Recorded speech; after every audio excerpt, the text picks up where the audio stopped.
welcome back to part 6 of the Sims 3 Creative World series. If you are liking this series, be sure to hit a like. That will let YouTube and myself know that you are enjoying this content, and of course it also helps with the algorithm that YouTube has.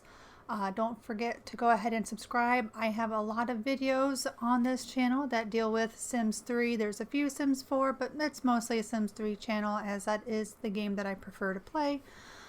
So anyway, today we are going to be working on some more of the landscape of the world. Here I am just I was going to try making a different sidewalk texture to see if maybe I could get one that would blend in with the grass a little bit more, but I'm thinking since I did kind of a layering effect with the grass, it's kind of a mixture of two different textures, that unless I were to create another texture that was kind of layered like that, do like a custom texture, I don't think it's going to look the way I was kind of hoping. So, but I do give it a try. As you'll see, I am kind of putting it in, and as I start getting into like the lighter area where I have some of the dead grass, you could really kind of see it. So I thought, well, I think I'm just going to leave it alone and leave it at the dirt. I didn't think the dirt looked too awful bad, the dirt sidewalk, so I just went ahead and just left it there. And I think I'm just going to go ahead and leave the majority of the sidewalks that way. So I'm doing a lot more, like I said at the beginning, a lot more of the decorating. So I'm going to add some more of like a field, because again, in my mind, a lot of your residents in this town are probably going to be farmers in some way or another. So that's kind of what I am kind of doing here. I had thought about putting in a fence right here. I do get part of a fence in. I just felt that it looked good having the fence there, but with the ground being a little bit sloped, it did make it a little bit more complicated. And for whatever reason, on this sloped ground, it was a lot harder to get the fence to line up with the other fence. I don't know, it was just a lot more complicated, a lot harder than what it is when the ground is more smooth. But I do end up making a lot of changes in this area, as you'll see. I was also trying to get it to smooth out a little bit more, and then of course whenever you already have a lot on somewhere, it doesn't necessarily always transfer over into the lot that you have. So I end up having to delete the lot a couple of times, and then I pretty much undo it. So I delete it and then I undo, and that makes the lot then take on the new textures, or if I change the slope or the terrain in any way, then the new lot will then take that on. So you'll see me deleting that lot several times, because as you can see, you can't really see what I'm doing, you know, because a lot is sitting there. So I have to do that every now and then. I do end up getting it to look pretty good. At least I think it looks pretty good. And I, fiddle around with this quite a bit. And I wasn't really fiddling around with it because the controls are difficult, because they're really not once you get the hang of it and get it figured out. It was just a matter of, for whatever reason, I just was not able to get this to line up. And I apologize for the camera moving around so much. I try not to do that, have the camera move around as much, but for whatever reason, like I said, those fences were just, they weren't wanting to line up, and I had to keep changing my angle in order to see them. So here I am trying to put the fence in again to go around this field.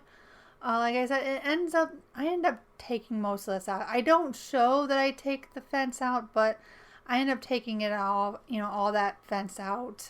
You'll see kind of in the screenshot here, that fence is no longer there. I did that off camera. So I think I left the fence that goes along the residential lot, but that was, I think, the only fence that I did end up leaving there. So here I am just throwing in some more trees to try to make it look more lush. This area does have quite a bit. I do plan on going in, once I get all the trees in that I think I'm going to have, I'm going to go in and make sure that as much of the trees as I can is clustered. And basically what that does in this game, from what I gather from my research, is it kind of makes like a group of trees kind of like one object. So it makes it like one mesh. and when the game loads and renders and everything, it's loading it as one mesh instead of all individual trees to kind of help with that. So I do plan on going in and doing that later. The game or the program does kind of, I've noticed, kind of cluster, I think, automatically in some cases, because I don't normally click that cluster button, but I have noticed that on occasion, and you'll see when I'm trying to delete one of the trees, I'll notice it's kind of in the wrong spot. And a large box, instead of the little white box that goes around just the individual object, you'll see that it goes around a large area, and it even extends into across the river to the other area of the town. That's a cluster, and I think it clusters it sometimes automatically because I haven't really touched the cluster, because it kind of makes me a little nervous. The first time I had done like an uncluster because I needed to delete one of the trees because it was in the wrong spot, and I almost thought I was so glad that I had recently saved, because I felt like I lost all the trees and I didn't want to lose them all, so I ended up exiting out and then going back in, and yeah, I ended up finally getting that tree figured out, but it kind of made me nervous. So it still makes me nervous. I don't mess with the clustering and the uncluster option very often, but I do plan on getting that done once I have all the trees in and I have it saved, and I know that if I do mess something up, I can always go back to a previous save. So here I am just adding a few rocks in. I do plan on making more like clusters or areas of rocks like this throughout the world, just to try to help break up some of the trees a little bit. I do think it looks pretty good, and like I said, I want to put more in. I just don't know where all I'm going to put them yet exactly. So basically, I just grab the rocks, I just start throwing them around, and then I go back in and I move them around and lower them into the ground. It's kind of like my process of how I do it. But I do plan on also having spawners throughout this world. I plan on having, the bugs and the gems and all those different types of spawners.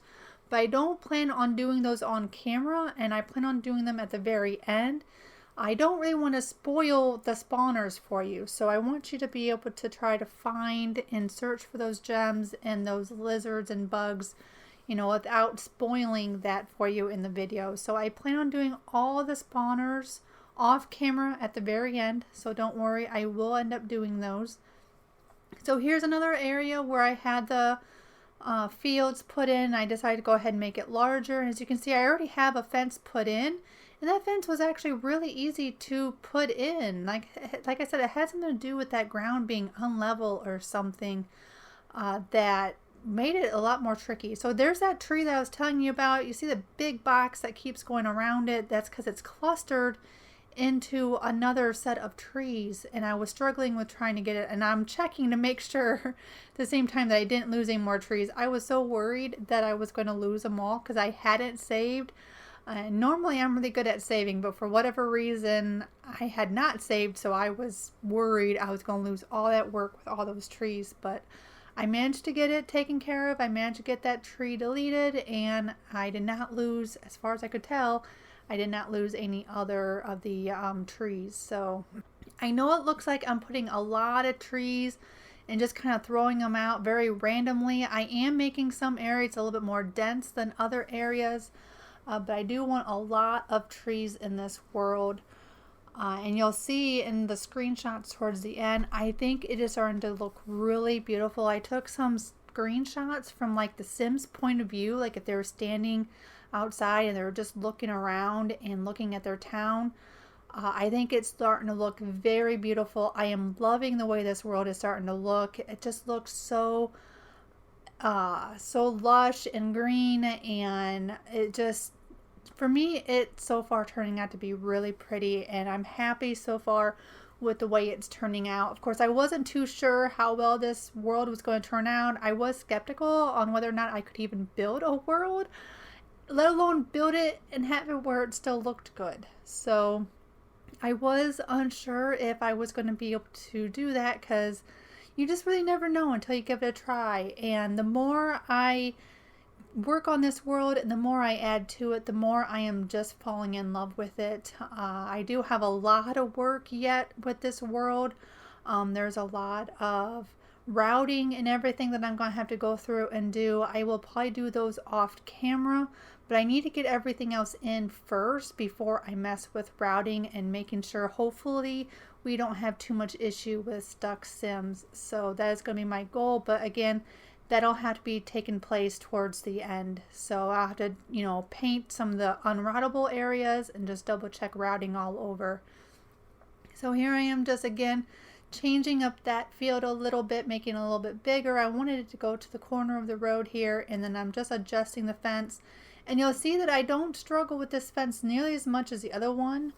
It was, for whatever reason, wanting to attach to the road. I'm not sure what was happening, but the road thought I was clicking on it instead of the fence. So but I do get it figured out. But as you can see, the fence really wasn't that hard to move around. So I do blame the other area because it was on a slope that was making it more, you know, difficult, and not anything to do with this, you know, the fence in general. So but yeah, that's pretty much all I'm doing in the world this time. There's going to be a lot of scenery items. I'm going to need to go in and see what other type of scenery items there are, because I would like to find other stuff just to have sitting out in the world just to help decorate it. But I'm going to have to do some looking, go through the objects and just see what all there is. Because I would like I said, I would like to, you know, add more stuff to it, and not just trees. I mean, trees are nice and they're beautiful, but you know, you want a little bit more decorations in the background as well. So here again is the screenshots, and like I said, I take some from down at the street level, the Sims level, and I just think the world is really turning out very beautiful. I do take a few screenshots from far away. Those will be at the end. And again, if you're liking this video, go ahead and hit a like. Make sure you subscribe and hit the bell so you're notified of more videos. And I will see you next time. Have a wonderful day. Bye.